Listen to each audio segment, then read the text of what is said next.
Hello viewers, welcome back to our channel maths zone with PP.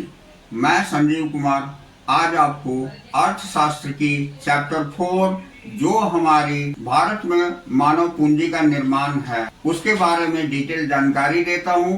और इस chapter में जितने भी इम्पोर्टेंट पॉइंट्स हैं और उसके हाइलाइट्स हैं सारी चीज की डिटेल में जानकारी दूंगा, जिससे कि आपका ये चैप्टर बिल्कुल आसान हो जाएगा। तो आइए स्टार्ट होते हैं अब। तो आइए आज मैं आपको चैप्टर 4 जो भारत में मानव पूंजी निर्माण है यानी human capital formation in India, इसकी डिटेल जानकारी देता हूँ। तो जैसा कि हमने देखा, इस अध्याय का स्वरूप बताता हूँ। तो इस अध्याय के स्वरूप कहने का मतलब हो गया इस अध्याय में हम क्या क्या पढ़ेंगे और किस टॉपिक के अंतर्गत कौन कौन सा उसके पार्ट होंगे, ये सारी जानकारी लेंगे। इस अध्याय में सबसे पहले मानव संसाधन, मानव पूंजी निर्माण तथा मानव विकास की अवधारणाएं पढ़ेंगे। इसके अंतर्गत जो पॉइंट होगी वो होगी मानव संसाधन, दूसरा पॉइंट होगा मानव पूंजी निर्माण, तीसरा पॉइंट होगा मानव पूंजी बनाम मानव विकास और चौथा पॉइंट होगा मानव पूंजी भौतिक पूंजी से कैसे भिन्न है। तो ये इस टॉपिक के अंतर्गत हम 4 पॉइंट पढ़ेंगे। इसका दूसरा टॉपिक है ये मानव पूंजी के स्रोत। तो इसके अंतर्गत जो पॉइंट पढ़ेंगे वो हम किसी देश के मानव पूंजी के स्टॉक में बढ़ोतरी के तरीके क्या क्या होते हैं इसकी जानकारी लेंगे। अब तीसरा टॉपिक जो होगा हमारा वो मानव पूंजी निर्माण तथा आर्थिक समृद्धि तथा मानव पूंजी निर्माण का महत्व देखेंगे। और इस टॉपिक के अंतर्गत जो पॉइंट पढ़ेंगे विकास के प्रमुख निर्धारकों के रूप में मानव पूंजी निर्माण से जुड़े कारक पढ़ेंगे। दूसरा टॉपिक मानव पूंजी निर्माण तथा आर्थिक समृद्धि के बीच कारण तथा परिणाम संबंध पढ़ेंगे, और या इसे हम मानव पूंजी निर्माण की श्रृंखला प्रभाव भी बोलते हैं। तो ये 3 टॉपिक की जानकारी लेंगे। अब अगला पॉइंट हमारा है कि भारत में मानव पूंजी निर्माण के समक्ष समस्याएं, यानी क्या क्या समस्याएं थी हमारे भारत में मानव पूंजी निर्माण के लिए, तो वो देखेंगे। तो इसमें जो पॉइंट है ये भारत में मानव पूंजी निर्माण की प्रक्रिया में बाधा कैसे उत्पन्न होती है इसकी जानकारी लेंगे। इसके बाद अगला पॉइंट जो हमारा है वो शिक्षा मानव संसाधन विकास का एक आवश्यक तत्व, यानी अगला टॉपिक जो हमारा है वो शिक्षा मानव संसाधन विकास का एक आवश्यक तत्व है। तो इस टॉपिक के अंतर्गत जो पॉइंट पढ़ेंगे हम वो है पहली पॉइंट शिक्षा बनाम साक्षरता है, दूसरी पॉइंट शिक्षा का महत्व तथा उसके उद्देश्य हैं, तीसरी पॉइंट शिक्षा आयोग की सिफारिशों के संदर्भ में शिक्षा तथा स्वास्थ्य के क्षेत्र में सरकारी हस्तक्षेप की आवश्यकता है, और चौथी पॉइंट शिक्षा पर सरकारी व्यय है, पांचवी पॉइंट भारत में शैक्षिक प्राप्तियां हैं, और छठा पॉइंट शिक्षा अभी भी एक विलंबित चुनौती है। तो इन सारे पॉइंट्स की जानकारी लेंगे हम इस टॉपिक के अंतर्गत। तो इस तरह हम इस चैप्टर के अंतर्गत ये जो नीचे दिए गए टॉपिक्स थी इसकी जानकारी लेंगे। तो अब हम इसमें पहला पॉइंट देखते हैं जो मानव संसाधन, मानव पूंजी निर्माण तथा मानव विकास की अवधारणाएं हैं, यानी concept of human resource, human capital formation and human development देखेंगे। तो इसमें पहला पॉइंट मानव संसाधन यानी ह्यूमन रिसोर्स। देखिए ह्यूमन रिसोर्स क्या है, इसकी डिटेल जानकारी हम लेते हैं। तो मानव संसाधनों से अभिप्राय अर्थव्यवस्था के मूल्यवर्धन की प्रक्रिया में योगदान करने के लिए मानव की क्षमताओं यानी कौशल तथा निपुणता विशेषज्ञता से है। उदाहरण के लिए किसान के पास अन्न उगाने की क्षमता है तथा कृषि वैज्ञानिक के पास अधिक उपज वाले बीज यानी हाई यील्डिंग वैरायटी सीड्स तैयार करने की क्षमता है। तो इसी प्रकार एक चिकित्सक के पास मरीजों को ठीक करने की क्षमता है तथा एक औषधि बनाने वाले के पास चिकित्सक द्वारा बताई गई दवाइयों को तैयार करने की क्षमता। तो ये सारे मानव संसाधन के एग्जाम्पल हैं। ठीक है, अब हम आते हैं मानव पूंजी निर्माण, जो कि हमारी नेक्स्ट टॉपिक है मानव पूंजी निर्माण यानी ह्यूमन कैपिटल फॉर्मेशन। तो इसमें हम देखेंगे मानव पूंजी से अभिप्राय किसी राष्ट्र में किसी समय विशेष पर पाए जाने वाले कौशल तथा निपुणता के भंडार यानी stock of skill and expertise से है। जैसे यह उन इंजीनियरों, डॉक्टरों और प्राध्यापकों तथा सभी प्रकार के श्रमिकों के कौशल तथा निपुणता का कुल जोड़ है जो मूल्यवर्धन की प्रक्रिया में व्यस्त रहते हैं या व्यस्त रहने की क्षमता तथा निपुणता रखते हैं। दूसरी बात कि मानव पूंजी के स्टॉक में होने वाली वृद्धि की प्रक्रिया को मानव पूंजी निर्माण कहते हैं, जबकि मानव पूंजी एक स्टॉक अवधारणा है। मानव पूंजी निर्वाह एक प्रवाह धारणा है। अतएव जब अधिक चिकित्सक बनते हैं तथा जब अधिक से अधिक इंजीनियर अर्थव्यवस्था में वर्तमान स्टॉक में जुड़ते हैं तब मानव पूंजी निर्माण होता है। जैसा कि हम इस उदाहरण में देख सकते हैं, यदि 2024 के आरंभ में एक राष्ट्र का मानव पूंजी स्टॉक 10,000 कुशल श्रमिकों का है और यदि 2025 के आरंभ में यह बढ़कर 12,000 कुशल श्रमिकों का हो जाता है, अर्थात एक वर्ष में मानव पूंजी के स्टॉक में 2,000 कुल श्रमिकों की वृद्धि, तो एक वर्ष में मानव पूंजी में 2,000 कुशल श्रमिकों की वृद्धि मानी जाएगी। अब देखिए, J.M. मायर के शब्दों में मानव पूंजी निर्माण वह प्रक्रिया है जिसके द्वारा ऐसे व्यक्तियों को पाना तथा उनकी संख्या में वृद्धि करना है जिसमें कौशल, शिक्षा और अनुभव के गुण पाए जाएं, जो कि किसी देश के आर्थिक तथा राजनीतिक विकास के लिए बहुत महत्वपूर्ण है। यानी human capital formation is the process of acquiring and increasing the number of persons who have the skill, education and experience which are essential for the economic and political development of a country। ये J.M. मायर ने बताया। अब हम अगला topic जो कि हमारे मानव पूंजी बनाम मानव विकास है, इसकी जानकारी लेंगे। तो यहाँ हम देखते हैं मानव पूंजी बनाम मानव विकास यानी human capital versus human development. तो इसमें फर्स्ट पॉइंट हम पढ़ेंगे, मानव पूंजी तथा मानव विकास दोनों मानव की क्षमताओं यानी कि कौशल तथा निपुणता से संबंधित है, फिर भी दोनों अवधारणाओं में प्रत्यक्ष अंतर है। तो यहाँ देखते हैं मानव पूंजी साध्य की प्राप्ति का साधन है यानी human capital is a means of an end. यह अर्थव्यवस्था में मूल्यवर्धन की प्रक्रिया का एक साधन है।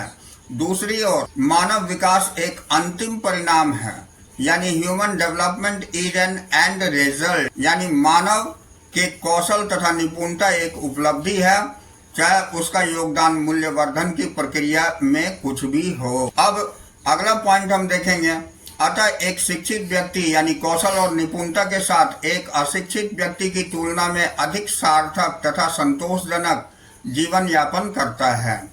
एक शिक्षित व्यक्ति अशिक्षित व्यक्ति की तुलना में विभिन्न तथा व्यापक विकल्पों का आनंद लेता है जो उसके कल्याण में वृद्धि करते हैं। अब हम संक्षेप में देखेंगे, साध्य की प्राप्ति के साधन के रूप में मानव पूंजी मूल्यवर्धन से जुड़ी हुई है और अंतिम परिणाम के रूप में मानव विकास मानव कल्याण का एक सूचकांक है, फिर चाहे मूल्यवर्धन की प्रक्रिया में उसका योगदान कुछ भी हो। तो आइए अब हम मुख्य अंश यानी हाइलाइट्स देखेंगे। तो इसमें पहला पॉइंट है, मानव पूंजी भौतिक पूंजी से कैसे भिन्न है, यानी how is the human capital different from physical capital.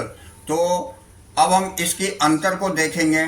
तो अंतर का आधार देखेंगे जिसे हम बेसिस ऑफ डिफरेंस बोलते हैं। पहला इसमें भौतिक पूंजी यानी फिजिकल कैपिटल है और दूसरा मानव पूंजी यानी ह्यूमन कैपिटल है। इन दोनों के बीच में अंतर देखेंगे।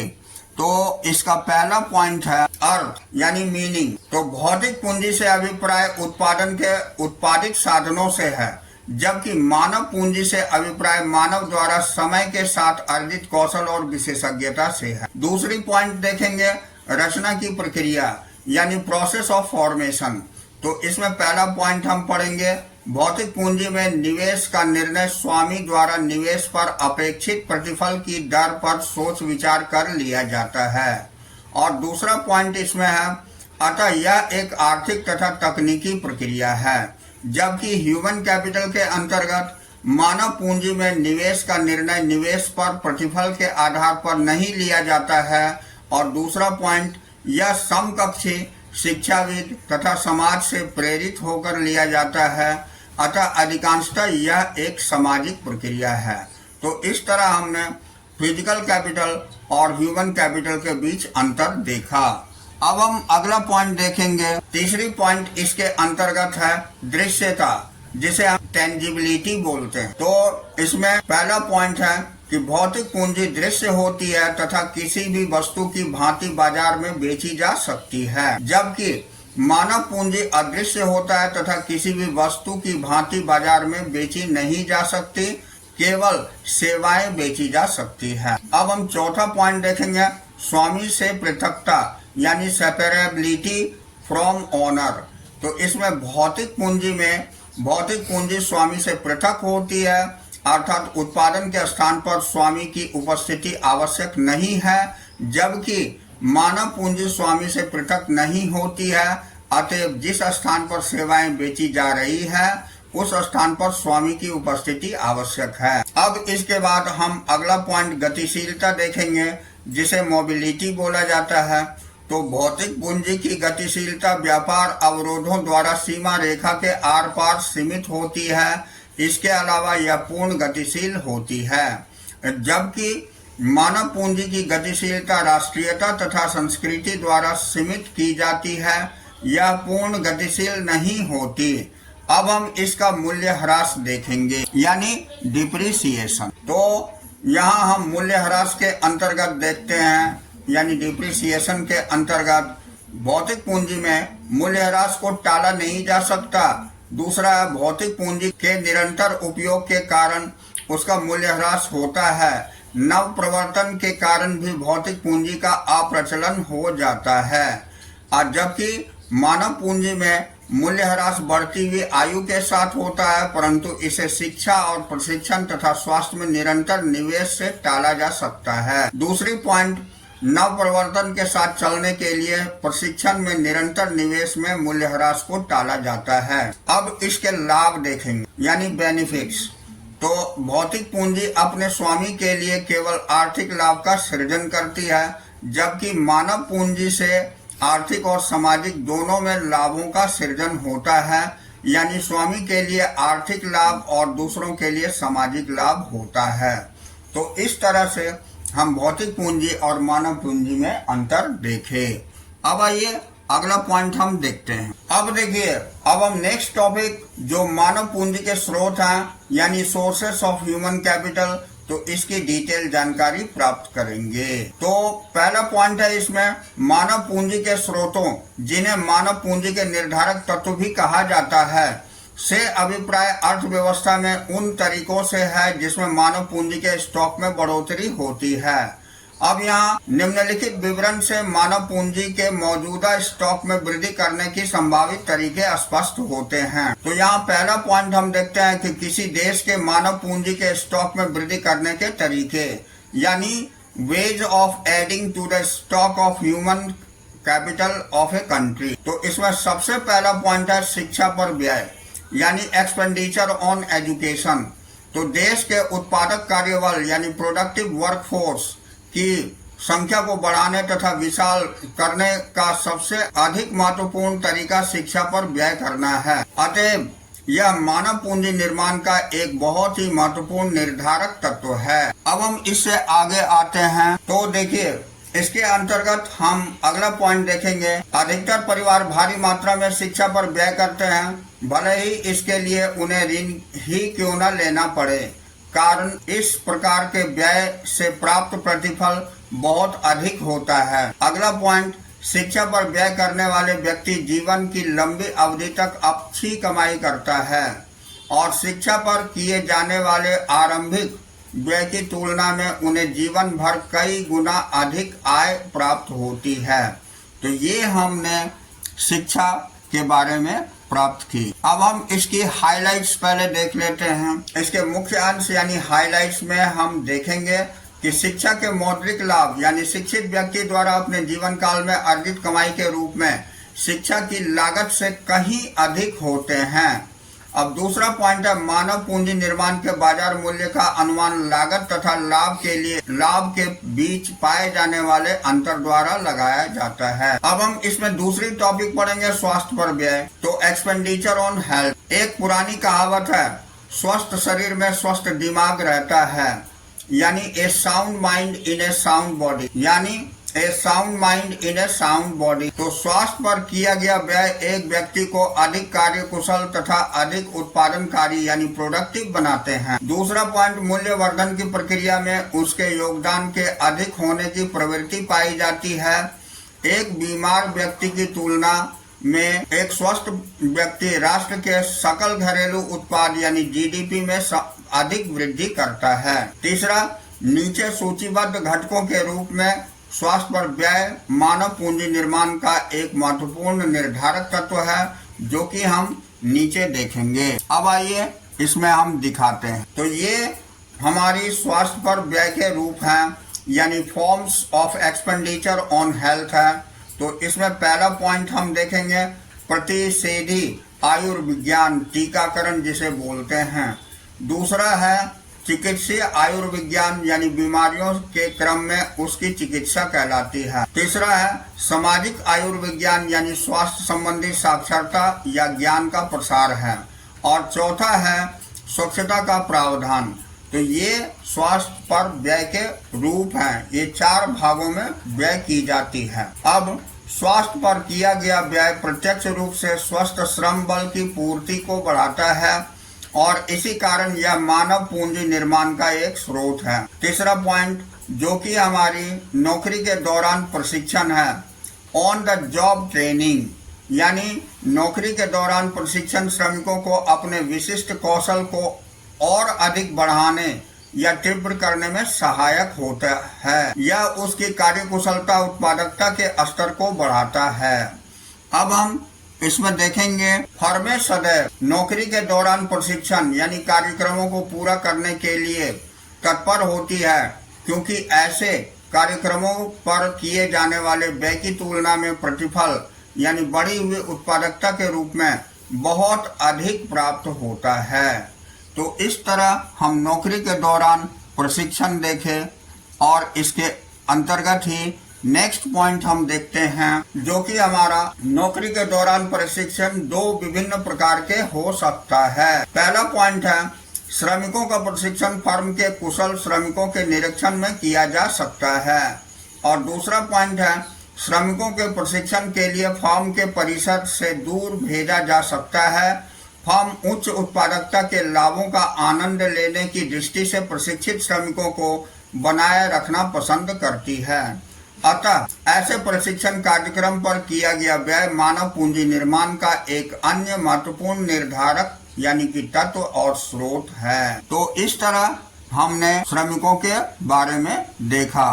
अब अगला पॉइंट हम देखेंगे जो हमारी वयस्कों के लिए अध्ययन कार्यक्रम है, यानी स्टडी प्रोग्राम्स फॉर एडल्ट। प्राथमिक और माध्यमिक तथा विश्वविद्यालय के स्तरों की औपचारिक शिक्षा यानी फॉर्मल एजुकेशन के अलावा सरकारी तथा गैर सरकारी संगठन यानी एनजीओ वयस्कों के लिए अध्ययन कार्यक्रम संगठित करते हैं, ताकि उन्हें उनके क्षेत्र में अधिक निपुण बनाया जा सके।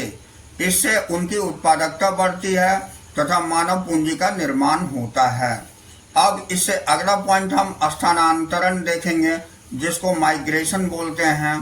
तो स्थानांतरण मानव पूंजी निर्माण में योगदान देता है, क्योंकि यह लोगों के निष्क्रिय कौशल यानी इनएक्टिव स्किल्स के प्रयोग में सहायक होता है या उसके कौशल के पूर्ण उपयोग में सहायक होता है। अब हम अगला पॉइंट, इसी के अंतर्गत स्थानांतरण में लागत शामिल होती है, फिर भी लोग बेहतर नौकरी के अवसरों की तलाश में स्थानांतरण करते हैं। तो ये चीज हमने देखा। उसके बाद हम इससे आगे देखते हैं, क्योंकि स्थानांतरण की लागत की तुलना में स्थानांतरण के लाभ यानी उच्च वेतनों के रूप में काफी अधिक होते हैं।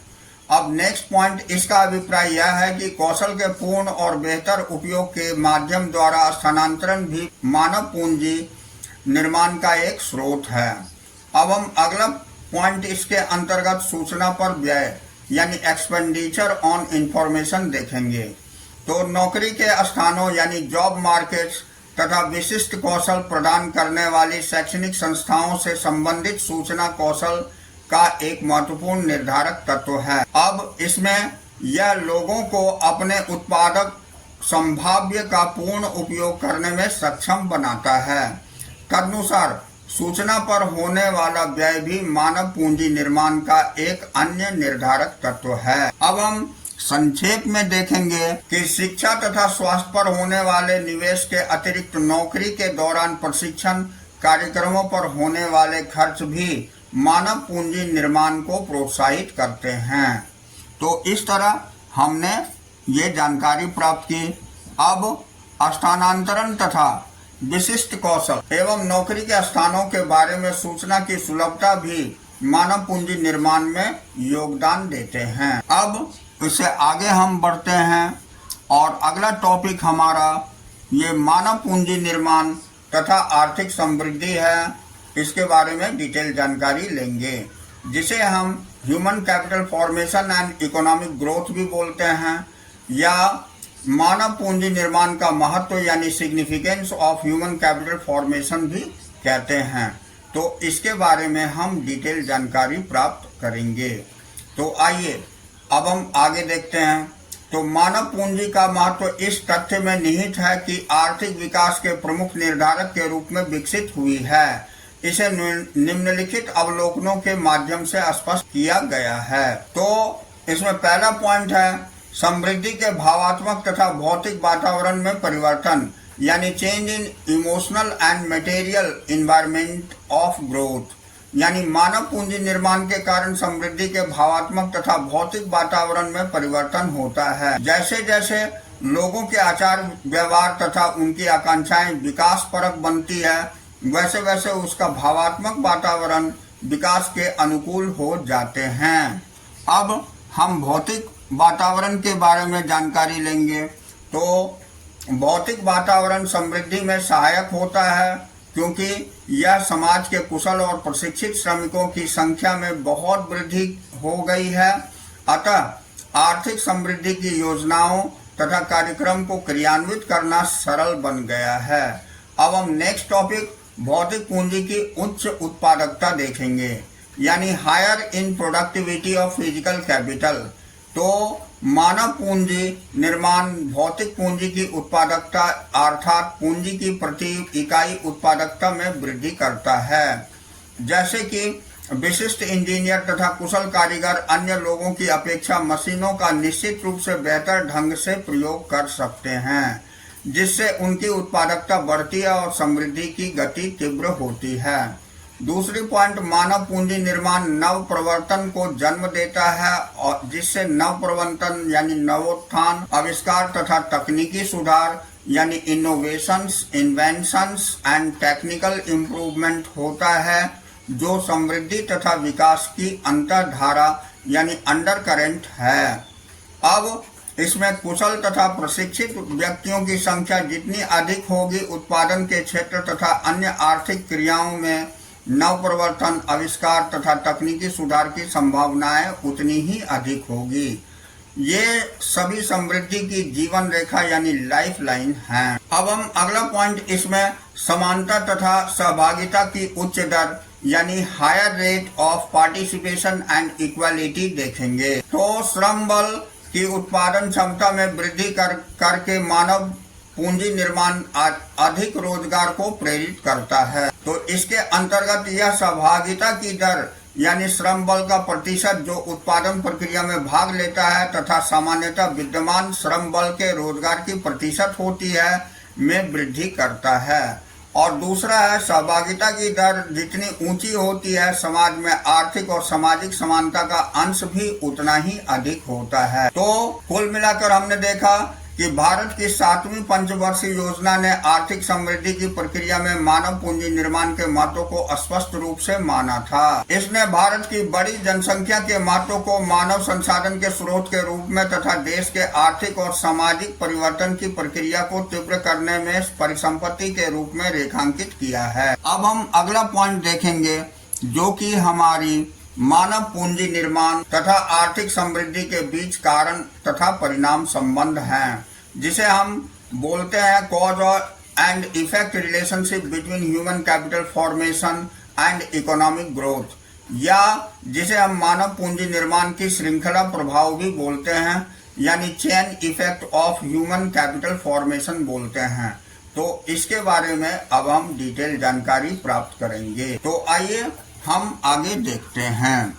तो इसमें पहला पॉइंट, जैसा कि हमने देखा कि इसमें मानव पूंजी निर्माण आर्थिक विकास की प्रक्रिया को उत्तेजित तथा त्वरित करता है तथा आर्थिक समृद्धि भी मानव पूंजी निर्माण में सहायक होती है। दूसरी है, समृद्धि का अर्थ प्रति व्यक्ति वास्तविक आय में वृद्धि होना है या प्रति व्यक्ति वस्तुओं तथा सेवाओं के उपलब्धता में वृद्धि होना है। उच्च आय से ही बेहतर शिक्षा की प्राप्ति तथा कौशल निर्माण तथा अधिक निवेश किया जा सकता है, अर्थात मानव पूंजी के वर्तमान स्टॉक तथा मानव पूंजी निर्माण में वृद्धि हो सकती है। अब इसी प्रकार हम मानव पूंजी निर्माण समृद्धि की प्रक्रिया को तेज करता है और समृद्धि मानव पूंजी निर्माण की प्रक्रिया को तीव्र बनाती है। तो ये हमने इस टॉपिक के अंतर्गत देखा। अब हम इसकी हाइलाइट्स देखते हैं। तो ये याद रखिएगा, जो भी पॉइंट हमारी हाइलाइट्स के अंतर्गत है वो बहुत ही महत्वपूर्ण है। इसकी जानकारी रखना और इसके बारे में बहुत ज़्यादा क्वेश्चंस पूछे जाते हैं, तो ये ध्यान रखना अति अनिवार्य। तो आइए अब हम आगे मानव पूंजी निर्माण की श्रृंखला प्रभाव यानी chain effect of human capital formation देखते हैं। तो मानव पूंजी निर्माण मानव पूंजी के स्टॉक में वृद्धि से है। ये जो है भौतिक पूंजी को बेहतर और कार्यकुशल प्रयोग करती है। इसके बाद उत्पादन में वृद्धि, जो प्रति इकाई श्रम या पूंजी उत्पाद है। इससे आगे ये सहभागिता दर यानी रोजगार के उच्च स्तर के साथ जीडीपी समृद्धि में बढ़ोतरी करती है। अगला पॉइंट, व्यक्तियों तथा परिवारों की आय का उच्च स्तर होता है। उसके बाद शिक्षा तथा स्वास्थ्य पर उच्च व्यय होती है, जिससे मानव पूंजी के स्टॉक में वृद्धि अर्थात मानव पूंजी निर्माण होता है। तो ये किस किस टॉपिक से कैसे कैसे होती है, इस चीज को हाइलाइट्स में दिखाया गया है। अब इसी के अगला पॉइंट हम पढ़ेंगे और उसे जानेंगे, जो हमारी आर्थिक समृद्धि पर मानव पूंजी के प्रभाव को आंकना कठिन है, यानी hard to assess the impact of human capital on economic growth है। तो इसके बारे में डिटेल जानकारी प्राप्त करेंगे। तो मानव पूंजी तथा आर्थिक समृद्धि के बीच गहरे संबंध के संदर्भ में यह भी समझना होगा कि आर्थिक समृद्धि पर मानव पूंजी के प्रभाव को आंकना बहुत कठिन है। ऐसा निम्नलिखित कारणों से होता है। पहला टॉपिक है कि मानव पूंजी में वृद्धि का माप करना बहुत कठिन है। जैसे उदाहरण के तौर पर शिक्षा को स्कूली वर्षों की गणना यानी शिक्षक शिक्षार्थी अनुपात तथा नामांकन दर के रूप में मापा जाता है, परंतु शिक्षा की गुणवत्ता को मापना कठिन है। दूसरी पॉइंट, इसी प्रकार स्वास्थ्य की सेवाओं का मापन मौद्रिक रूप से किया जा सकता है, परंतु स्वास्थ्य सेवाओं की गुणवत्ता में सुधार को मापना कठिन है। तीसरा पॉइंट, यह मानव पूंजी निर्माण की निम्न गुणवत्ता के कारण है कि विकासशील देशों में मानव पूंजी आर्थिक समृद्धि की दर की तुलना में अधिक दर से वृद्धि कर रही है। तो आज के लिए इतना ही। अगले दिन हम इसी चैप्टर की अगली टॉपिक, जो हमारी भारत में मानव पूंजी निर्माण के समस्याएं हैं यानी problems facing human capital formation in India है, इस टॉपिक से लेके चलेंगे। तो that's all for today. We will meet again on the next class.